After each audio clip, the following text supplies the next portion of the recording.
Hi everyone, so this is Ankul and today in this video I am going to discuss about बकबोर्ड।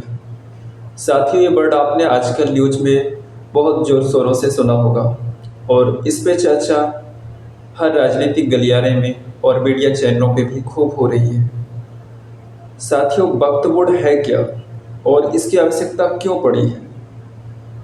पहली बात, हम एक democratic country में रहते हैं। हम किसी धर्म को लेकर के अपने देश को नहीं चलाते, हम देश चलाते हैं एक डेमोक्रेटिक सिस्टम के आधार पर। लेकिन फिर भी हमारे देश में और संविधान में ऐसा प्रावधान है वक्फ बोर्ड की और किसी और मजहब के बारे में। हमारे यहाँ पे अलग अलग रिलीजियंस रहते हैं, हिंदू हैं, बौद्ध हैं, जैन हैं, पारसी हैं, तो इन सब के लिए सिख हैं, इन सब के लिए किसी प्रकार के बोर्ड की या किसी प्रकार के ऐसे संस्थान की आवश्यकता महसूस नहीं की गई।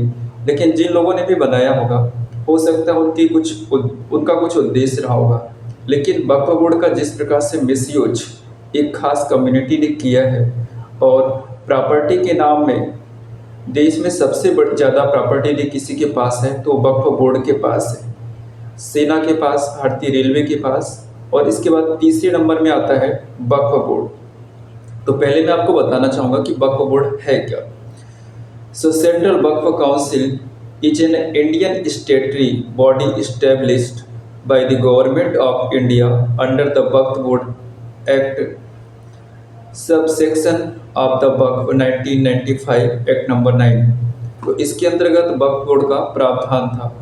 वक्फ बोर्ड का प्रावधान जो था वो उसकी जो व्यवस्था की गई थी वो इस उद्देश्य से की गई थी कि वक्फ की जो संपत्ति है उसकी सुरक्षा, उसकी मरम्मत और उसकी रख रखाव का जिम्मेदारी इनको दिया गया था। लेकिन 1995 में इसके अधिकारों में और भी वृद्धि की गई मौजूदा सरकार की ओर और इसको कुछ असीमित ताकतें दी गई। इसके बावजूद भी सुप्रीम कोर्ट के दो बड़े जजमेंट आए, 2009 का एक जजमेंट और 2010 का, जिसमें वक्फ बोर्ड पे अंकुश लगाने के लिए सुप्रीम कोर्ट ने कुछ जजमेंट में कुछ गाइडलाइंस दी। लेकिन उस समय की तत्कालीन यूपीए की सरकार ने 2013 में वक्फ बोर्ड को कुछ ऐसे राइट्स दे दिए जिसका वक्फ बोर्ड ने इतना मिसयूज किया और ये जो आम मुस्लिम है उसके लिए भी सही नहीं है। क्योंकि वक्फ बोर्ड क्या करता है, वक्फ बोर्ड करता है किसी भी ज़मीन पे अपने दावा को पेश करता है। यदि उसको किसी ज़मीन, कोई भी ज़मीन है, कोई भी प्रॉपर्टी उसको लगती है कि ये हमारे हित में है, यह खाली है, इलीगल है कहीं पे, तो उस पे वो अपना दावा, या आपकी भी ज़मीन पे वो जो है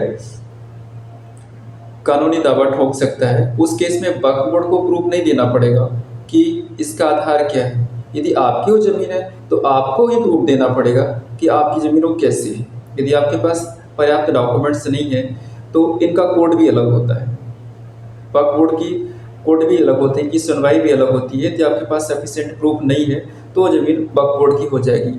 साथ ही क्या आप यकीन कर सकते हो, 2003 और 4 के टाइम में वक्फ बोर्ड के पास जो टोटल संपत्ति थी 4 लाख एकड़ की थी, लेकिन 2023 और 24 में वक्फ बोर्ड के पास लगभग 9 लाख एकड़ की ज़मीन हो चुकी है।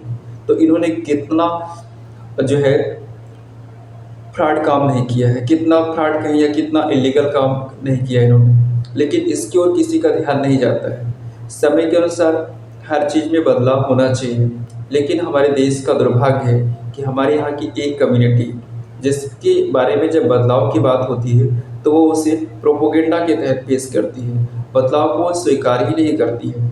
साथियों, वक्फ बोर्ड का हाल तो ये है कि किसी भी सेंट्रल विस्टा प्रोजेक्ट के तहत जो अभी प्रोग्राम से जो इंफ्रास्ट्रक्चर डेवलपमेंट किया जा रहा है उसकी ज़मीन को भी वक्फ बोर्ड अपना बता रहा है।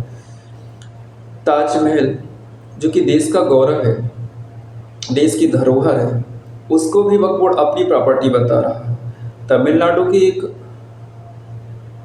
गांव में 1500 साल पुराना भगवान शिव का मंदिर है, उसको भी वक्फ बोर्ड अपनी प्रॉपर्टी बता रहा है, जबकि 1500 साल अभी इस्लाम को आए हुए हैं और उससे पहले के मंदिर पे भी अपना दावा ठोक रहा है।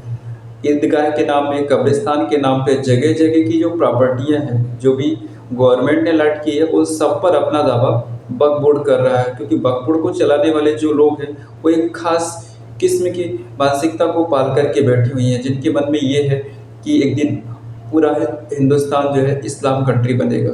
तो साथियों, हमारे और आपके बीच आज भी ऐसे लोग हैं जो कि इस विषय में इतनी गहराई से चिंतन नहीं करते हैं और बिना सोचे समझे एक पर्टिकुलर कम्युनिटी की हित की बात करते हैं। हाँ, उनके हित की बात होनी चाहिए, लेकिन हित जहाँ पर उनके साथ अन्याय हो, लेकिन जहाँ पर अन्याय नहीं, एक तरफ़ा आप किसी समुदाय को, और वह भी संविधान के होते हुए आप ऐसे राइट्स दोगे, तो आने वाले समय में इन सब का क्या मैसेज होगा और इन सब का क्या इफ़ेक्ट होगा सोशल सोसाइटी में, आप उसे कैसे मैनेज कर पाएँगे? तो ये जो मुसीबतें बढ़ रही हैं, ये निश्चित रूप से एक दिन बहुत विनाशकारी होंगी, क्योंकि अभी भी आप सोचोगे, यदि आप किसी एक विषय पे बात करते हो, तो उसके खिलाफ कितनी खिलाफत होती है और कैसे-कैसे बयानबाज़ी होती है।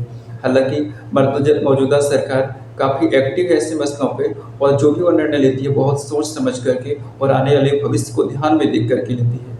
लेकिन हमें इन विषयों पर खुद से भी कुछ एनालिसिस करना होगा साथियों, क्योंकि हम बिना समझे जो है किसी और की बयानबाज़ी और किसी और के तथ्यों पर पूरा यकीन कर लेते हैं। वक्त गुण का जो रवैया है, जिसके लिए इसका गठन किया गया था, वह उद्देश्य अब वो पूरा नहीं कर पा रही है। वह अब जो है असंवैधानिक तरीके से प्रॉपर्टी एकत्रित करने में और उसका मिसयूज कर रही है। उसकी फंडिंग होती है, उस फंडिंग से जो है नॉन कॉन्स्टिट्यूशनल गतिविधियां संचालित की जाती है, और उससे जो फंड एकत्रित होता है उसका सिर्फ फायदा जो है बड़े लोगों को होता है, गरीब मुसलमानों को नहीं होता है। जबकि वक्फ बोर्ड की जो प्रायोरिटी ये होती है कि कोई भी मुसलमान जो है, यदि वो चाहे अपनी प्रॉपर्टी वक्फ बोर्ड को देना चाहे तो दे सकता है, वक्फ बोर्ड उसको ले लेगा। लेकिन अब तो ये गैर हिंदुओं की प्रॉपर्टी पे भी कब्जा कर रहे हैं। तो ये बहुत बड़ा विषय है और इस पे पर्याप्त विचार विमर्श होने की ज़रूरत है। साथ ही इस विषय में आप क्या सोचते हैं, आप ज़रूर शेयर कीजिएगा। नमस्कार।